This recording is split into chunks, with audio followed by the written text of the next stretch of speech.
खुशी से दिशा के पैर जमीन पर नहीं पड़ रहे थे। फ्रेंड से बात करते हुए वह चिड़ियों की तरह चहक रही थी। उसकी आवाज की खनक बता रही थी कि बहुत खुश है। यह स्वाभाविक भी था। मंगनी होना उसके लिए छोटी बात नहीं थी। मंगनी की रस्म के लिए शहर के नामचीन होटल को चुना गया था। रात के 9 बज गए थे। सारे मेहमान भी आ चुके थे। फ्रेंड्स भी आ गई थी, लेकिन मानस और उसके घर वाले अभी तक नहीं आए थे। देर होते देख उसके पापा घबरा रहे थे। उन्होंने दिशा को मानस से पूछने के लिए कहा तो उसने तुरंत उसे फोन लगाया। मानस ने बताया कि वे लोग ट्रैफिक में फंस गए हैं, 20-25 मिनट में पहुंच जाएंगे। दिशा ने राहत की सांस ली। मानस के आने में देर होते देख ना जाने क्यों उसे डर सा लगने लगा था। वह सोच रही थी कि कहीं उसे उसके बारे में कोई नई जानकारी तो नहीं मिल गई है, लेकिन उसने अपनी इस धारणा को यह सोचकर पीछे धकेल दिया कि वह आ तो रहा है। कोई बात होती तो ट्रैफिक में फंसा होने की बात क्यों बताता। अचानक उसके मोबाइल की घंटी बज उठी। उसने हेलो कहा तो परिमल की आवाज आई। 2 दिन पहले ही जेल से रिहा हुआ हूँ। तुम्हारा पता किया तो तुम जानकारी मिली कि आज मानस से तुम्हारी मंगनी होने जा रही है। मैं एक बार तुम्हें देखना और तुमसे बात करना चाहता हूँ। होटल के बाहर खड़ा हूँ, 5 मिनट के लिए आ जाओ, नहीं तो मैं अंदर आ जाऊंगा। दिशा घबरा गई, जानती थी कि परिमल अंदर आ गया तो उसकी फजीहत हो जाएगी। मानस को सच्चाई का पता चल गया तो वह उससे मंगनी नहीं करेगा। उसे परिमल से मिल लेने में ही भलाई नजर आई। लोगों की नजर बचाकर वह होटल से बाहर चली गई। गेट से थोड़ी दूर आगे परिमल खड़ा था। उसके पास जाकर दिशा गुस्से में बोली, क्यों परेशान कर रहे हो? बता चुकी हूँ कि मैं तुमसे किसी भी हाल में शादी नहीं कर सकती। तुमने मेरी जिंदगी बर्बाद की है, फिर भी मैं तुम्हें परेशान नहीं कर सकता। मैं तो तुमसे सिर्फ यह जानना चाहता हूँ कि मेरी दुर्दशा करने के बाद तुम्हें कभी पछतावा हुआ या नहीं। दिशा ने रूखे स्वर में जवाब दिया, कैसा पछतावा? जो कुछ भी हुआ उसमें सारा दोष तुम्हारा था। मैंने तो पहले ही आगाह किया था कि मुझे बदनाम मत करो। आज के बाद अगर तुमने मुझे फिर कभी बदनाम किया तो याद रखना, पहली बार 3 साल के लिए जेल गए थे, अब उम्र भर के लिए जाओगे। अपनी बात कहकर दिशा बिना परिमल का जवाब सुने होटल के अंदर आ गई। उसकी फ्रेंड उसे ढूंढ रही थी। एक ने पूछ लिया, कहाँ चली गई थी? तेरे पापा पूछ रहे थे। स्थिति संभालने के लिए दिशा ने बाथरूम जाने का बहाना कर दिया। पापा को भी बता दिया। फिर राहत की सांस लेकर सोफे पर बैठ गई। उसे विश्वास था कि परिमल अब कभी परेशान नहीं करेगा और वह मानस के साथ आराम की जिंदगी गुजारेगी। परिमल से दिशा की पहली मुलाकात कॉलेज में उस समय हुई थी जब वह बीटेक कर रही थी। परिमल भी उसी कॉलेज से बीटेक कर रहा था। वह उसकी पर्सनालिटी पर मुग्ध हुए बिना नहीं रह सकी थी। लंबी चौड़ी कदकाठी, आकर्षक चेहरा, गोरा रंग, स्मार्ट और हैंडसम मन ही मन उसने ठान लिया था कि एक ना एक दिन उसे पाकर रहेगी, चाहे कॉलेज की कितनी भी लड़कियां उसके पीछे पड़ी हों। दरअसल उसे पता चला था कि कई लड़कियां उस पर जान निछावर करती हैं। यह अलग बात थी कि उसने किसी का भी प्रेम प्रस्ताव स्वीकार नहीं किया था। प्यार मोहब्बत के चक्कर में वह अपनी पढ़ाई खराब नहीं करना चाहता था। पढ़ाई में वह शुरू से ही मेधावी था। एक ही कॉलेज में पढ़ने के कारण दिशा उससे पढ़ाई लिखाई की ही बात करती थी। कई बार वह कैंटीन में उसके साथ चाय भी पी चुकी थी। एक दिन कैंटीन में परिमल के साथ चाय पीते हुए उसने कहा, इन दिनों बहुत परेशान हूँ, मेरी मदद करोगे? तुम्हारा बड़ा एहसान होगा। परेशानी क्या है? परिमल ने पूछा, कहते हुए शर्म आ रही है, पर समाधान तुम्हें ही करना है, इसलिए परेशानी तो बतानी ही पड़ेगी। बात यह है कि पिछले 4-5 दिनों से तुम रातों में मेरे सपनों में आते हो और सारी रात जगाए रहते हो। दिन में भी मेरे दिलो दिमाग में तुम ही रहते हो। शायद इसे ही प्यार कहते हैं। सच कहती हूँ परिमल, तुम मेरा प्यार स्वीकार नहीं करोगे तो मैं जिंदा लाश बनकर रह जाऊंगी।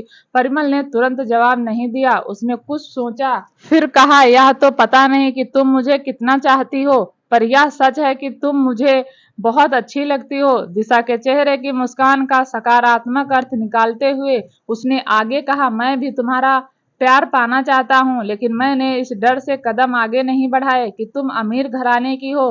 तुम्हारे पापा रिटायर्ड जज हैं, भाई पुलिस में बड़े अधिकारी हैं, धन दौलत की कमी नहीं है। दिशा उसकी बातों को बड़े मनोयोग से सुन रही थी।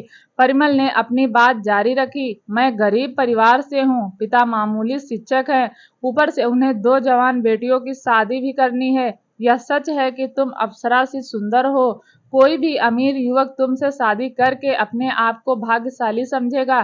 तुम्हारे घर वाले तुम्हारा हाथ भला मेरे हाथ में क्यों देंगे? दिशा तुरंत बोली, इतनी सी बात के लिए डर रहे हो? मुझ पर भरोसा रखो, हमारा मिलन होकर रहेगा। हमें एक होने से दुनिया की कोई ताकत नहीं रोक सकती। तुम केवल मेरा प्यार स्वीकार करो, बाकी सब कुछ मेरे ऊपर छोड़ दो। दिशा ने समझाया तो परिमल ने उसका प्यार स्वीकार कर लिया।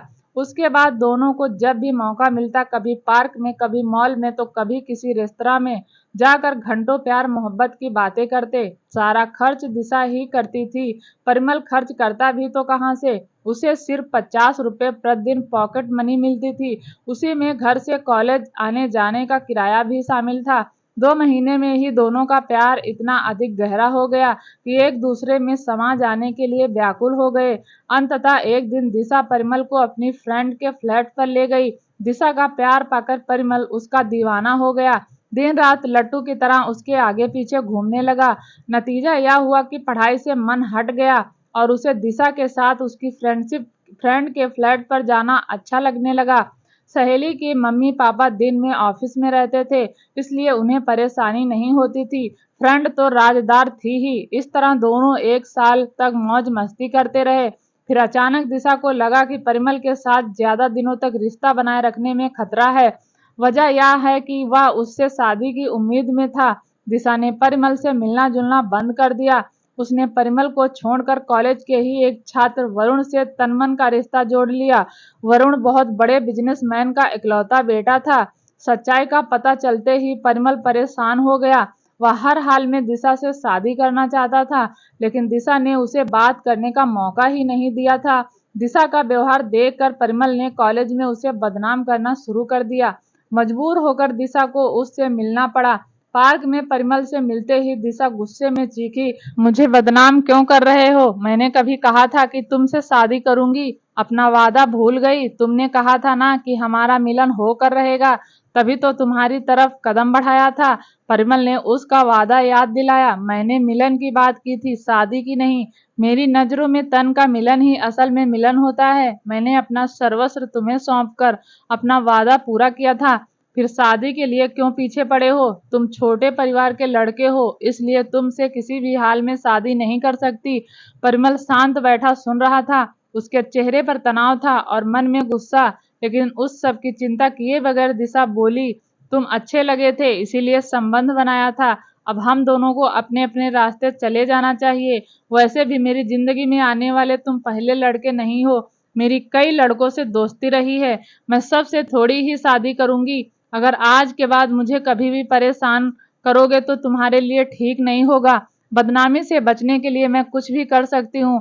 दिशा का लाइफ स्टाइल जानकर परिमल को बहुत गुस्सा आया। इतना गुस्सा कि उसके वश में होता तो उसका गला दबा देता। जैसे तैसे गुस्से को काबू करके उसने खुद को समझाया, लेकिन सबकी परवाह किए बिना दिशा उठकर चली गई। दिशा ने भले ही परिमल से बुरा व्यवहार किया, लेकिन उसने उसकी आंखों में गुस्से को देखा था, इसलिए उसे डर लग रहा था। उसे लगा कि परिमल अगर शांत नहीं बैठा तो उसकी जिंदगी में तूफान आ सकता है। वह बदनाम नहीं होना चाहती थी, इसलिए उसने भाई की मदद ली। उसका भाई पुलिस में उच्च पद पर था, उसे चाहता भी था। नमक मिर्च लगाकर उसने परिमल को खलनायक बनाया और भाई से गुजारिश की कि परिमल को किसी भी मामले में फंसाकर जेल भिजवा दें। फलस्वरूप परिमल को गिरफ्तार कर लिया गया। उस पर इल्जाम लगाया गया कि उसने कॉलेज की एक लड़की की इज्जत लूटने की कोशिश की थी। अदालत में सारे झूठे गवाह पेश कर दिए गए। पुलिस का मामला था, सो आरोपी लड़की भी तैयार कर ली गई। अदालत में उसका बयान हुआ तो 2-3 तारीख पर ही परिमल को 3 वर्ष की सजा हो गई। परिमल हकीकत जानता था, लेकिन चाह कर भी वह कुछ नहीं कर सकता था। लंबी लड़ाई लड़ने के लिए उसके पास पैसा भी नहीं था। उसने चुपचाप सजा काटना मुनासिब समझा। इससे दिशा ने राहत की सांस ली थी। साथ ही उसने अपना लाइफ स्टाइल भी बदलने का फैसला कर लिया, क्योंकि वह यह सोचकर डर गई थी कि परिमल जैसा कोई और उसकी जिंदगी में आ गया तो वह घर परिवार और समाज में मुंह दिखाने लायक नहीं रहेगी। उसके दुष्चरित्र होने की बात पापा तक पहुंच गई तो वह उनकी नजर में गिर जाएगी। पापा उसे इतना चाहते थे कि हर तरह की छूट दे रखी थी। उसके कहीं जाने आने पर कोई पाबंदी नहीं थी। यहाँ तक कि उन्होंने कह दिया था कि अगर उसे किसी लड़के से प्यार हो गया तो उसी से शादी कर देंगे, बशर्ते लड़का अमीर परिवार से हो। मम्मी थी नहीं, 7 साल पहले गुजर गई थी। भाभी अपने आप में मस्त रहती थी। दिशा जब 12वीं में पढ़ती थी तो एक लड़के के प्रेम में आकर उसने अपना सर्वस्व सौंप दिया था। वह नायक सुख से परिचित हुई तो उसे ही सच्चा सुख मान लिया। वे बेखौफ उसी रास्ते पर आगे बढ़ती गई। नए नए साथी बनते गए और छूटते गए। वह किसी एक की होकर नहीं रहना चाहती थी। पहली बार परिमल ने ही उससे शादी की बात की थी। जब वह नहीं मानी तो उसने उसे खूब बदनाम भी किया था। वह बदनामी की जिंदगी नहीं जीना चाहती थी, इसलिए परिमल के जेल में रहते परिणय सूत्र में बन जाना चाहती थी। तब उसकी जिंदगी में वरुण आ चुका था। परिमल के जेल जाने के 6 महीने बाद दिशा ने जब बीटेक कर लिया तो उसने वरुण से अपने दिल की बात कही। चोरी चोरी प्यार मोहब्बत का खेल बहुत हो गया, अब शादी करके तुम्हारे साथ रहना चाहती हूँ। वरुण दिशा की तरह इस मैदान का खिलाड़ी था। उसने शादी से मना कर दिया, साथ ही उससे रिश्ता भी तोड़ दिया। दिशा को अपने रूप यौवन पर बहुत घमंड था। उसे लगता था कि कोई भी युवक उसे शादी करने से मना नहीं करेगा। वरुण ने मना कर दिया तो आहत होकर उसने शादी से पहले अपने पैरों पर खड़ा होने का निश्चय किया।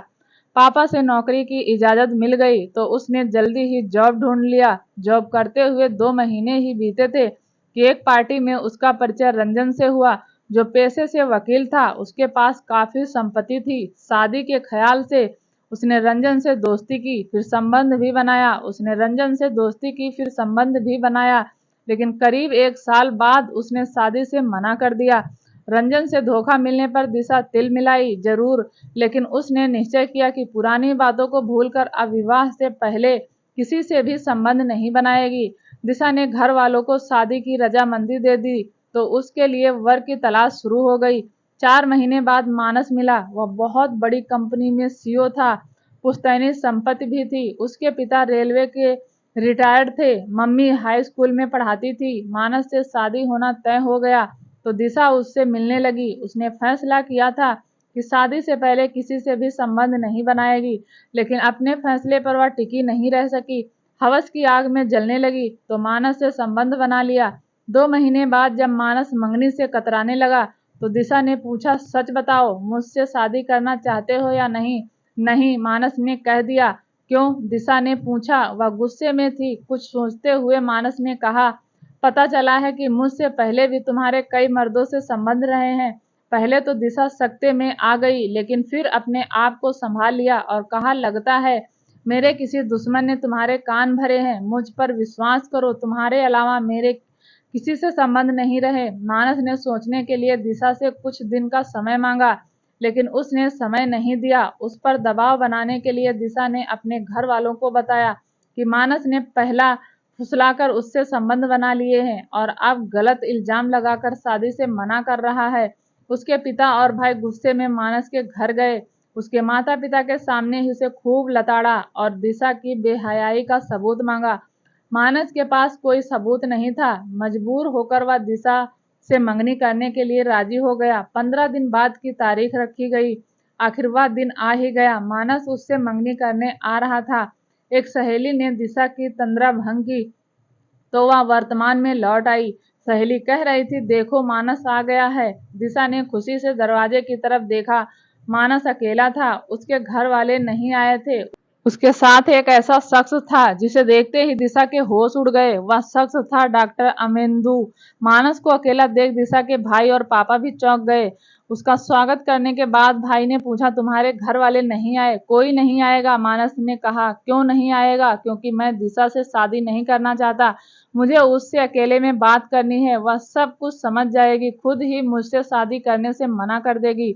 भाई और पिता के साथ दिशा भी सकते में आ गई। उसकी भाभी उसके पास ही थी। उसकी बोलती भी बंद हो गई थी। दिशा के पिता ने उसे अकेले में बात करने की इजाजत नहीं दी। कहा, जो कहना है सबके सामने कहो। मजबूर होकर मानस ने लोगों के सामने ही कहा, दिशा दुष्चरित्र लड़की है। अब तक कई लड़कों से संबंध बना चुकी है, 2 बार एबॉर्शन भी करा चुकी है, इसीलिए मैं उससे शादी नहीं करना चाहता। भाई को गुस्सा आ गया। उसने मानस को जोरदार थप्पड़ मारा और कहा, मेरी बहन पर इल्जाम लगाने की आज तक कभी किसी ने हिम्मत नहीं की। अगर तुम प्रमाण नहीं दोगे तो जेल की हवा खिला दूंगा। भाई साहब, आप गुस्सा मत कीजिए, अभी सबूत देता हूँ। जब मेरे शुभचिंतक ने बताया कि दिशा का चरित्र ठीक नहीं, तभी से मैं सच्चाई का पता लगाने में जुट गया था। अंततः उसका सच जान भी लिया। मानस ने बात जारी रखते हुए कहा, मेरे साथ जो शख्स है उनका नाम डॉक्टर अमेंदु है। दिशा ने उनके क्लिनिक में 2 बार एबॉर्शन कराया था। आप उनसे पूछताछ कर सकते हैं। डॉक्टर अमेंदु ने मानस की बात की पुष्टि करते हुए कागजात दिशा के भाई और पिता को दिए। कागजात में दिशा ने एबॉर्शन के समय दस्तखत किए थे। दिशा की पोल खुल गई तो चेहरा निष्प्रमाण सा हो गया। उसकी समझ में नहीं आ रहा था कि अब उसे क्या करना चाहिए। भाई और पापा का सिर शर्म से झुक गया। फ्रेंड भी उसे हिकारत की नजरों से देखने लगी थी। दिशा अचानक मानस के पास जाकर बोली, तुमने मेरी जिंदगी तबाह कर दी, तुम्हें छोड़ूंगी नहीं, तुम्हारी जिंदगी भी बर्बाद करके रख दूंगी। तुम नहीं जानते मैं क्या चीज हूँ।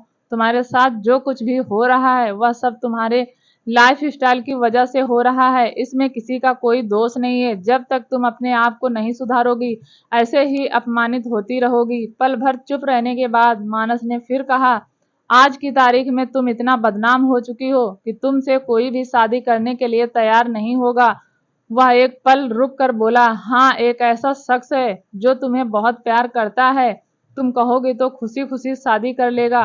कौन? दिशा ने पूछा। परिमल। मानस ने कहा, गेट पर उससे मिलकर आने के बाद तुम उसे भूल गई थी, पर वह तुम्हें नहीं भूला है। होटल के गेट पर अब तक इस उम्मीद से खड़ा है कि शायद तुम मुझसे शादी करने का अपना फैसला बदल दो। कहो तो उसे बुला दूं। तुम उसे कैसे जानते हो? दिशा ने पूछा। मानस ने बताया कि वह परिमल को कब और कहाँ मिला था। कार पार्क कर मानस डॉक्टर अमेंदु के साथ होटल में आ रहा था तो गेट पर परिमल मिल गया था। ना जाने वह उसे कैसे जानता था। उसने पहले अपना परिचय दिया, फिर दिशा और अपनी प्रेम कहानी बताई। उसके बाद कहा, तुम्हें दिशा की सच्चाई भविष्य में उससे सावधान रहने के लिए बताई है। अगर उससे सावधान नहीं रहोगे तो विवाह के बाद भी वह तुम्हें धोखा दे सकती है। मानस ने परिमल को अंदर चलने के लिए कहा तो उसने जाने से मना कर दिया। कहा, मैं यहीं पर तुम्हारे लौटने का इंतजार करूंगा। बताना कि तुमसे मंगनी कर वह खुश है या नहीं। कुछ सोचकर मानस ने उससे पूछा, मान लो दिशा तुमसे शादी करने के लिए राजी हो जाए तो करोगे? जो हो नहीं सकता उस पर बात करने से क्या फायदा। जानता हूं कि वह कभी भी मुझसे शादी नहीं करेगी, परिमल ने मायूसी से कहा। मानस ने परिमल की आंखों में देखा तो पाया कि दिशा के प्रति उसकी आंखों में प्यार ही प्यार था। उसने चाह कर भी कुछ नहीं कहा और डॉक्टर अमेंदु के साथ होटल में चला गया। मानस ने दिशा को सच्चाई से 2-4 करा दिया तो उसे भविष्य अंधकार में लगा। परिमल के सिवाय उसे कोई नजर नहीं आया तो वह उससे बात करने के लिए व्याकुल हो गई। उसका फोन नंबर उसके पास था ही। झट से फोन लगा दिया। परिमल ने फोन उठाया तो उसने कहा, तुम से कुछ बात करना चाहती हूँ, प्लीज होटल में आ जाओ। कुछ देर बाद ही परिमल आ गया और दिशा ने उसका हाथ अपने हाथ में लेकर कहा, मुझे माफ कर दो परिमल, मैं तुम्हारा प्यार समझ नहीं पाई थी लेकिन अब समझ गई हूँ। मैं तुमसे शादी करना चाहती हूँ। अभी मंगनी कर लो, बाद में जब कहोगे शादी कर लूंगी। कुछ सोचने के बाद परिमल ने कहा, यह सच है कि इतना सब कुछ होने के बाद भी मैं तुम्हें बहुत प्यार करता हूँ, पर तुम आज भी तुम मुझसे बेवफाई कर रही हो, सच नहीं बता रही हो। सच यह नहीं है कि मेरा प्यार तुम समझ गई हो इसलिए मुझसे शादी करना चाहती हो। सच यह है कि आज की तारीख में तुम इतना बदनाम हो गई हो कि तुमसे कोई भी शादी नहीं करना चाहता।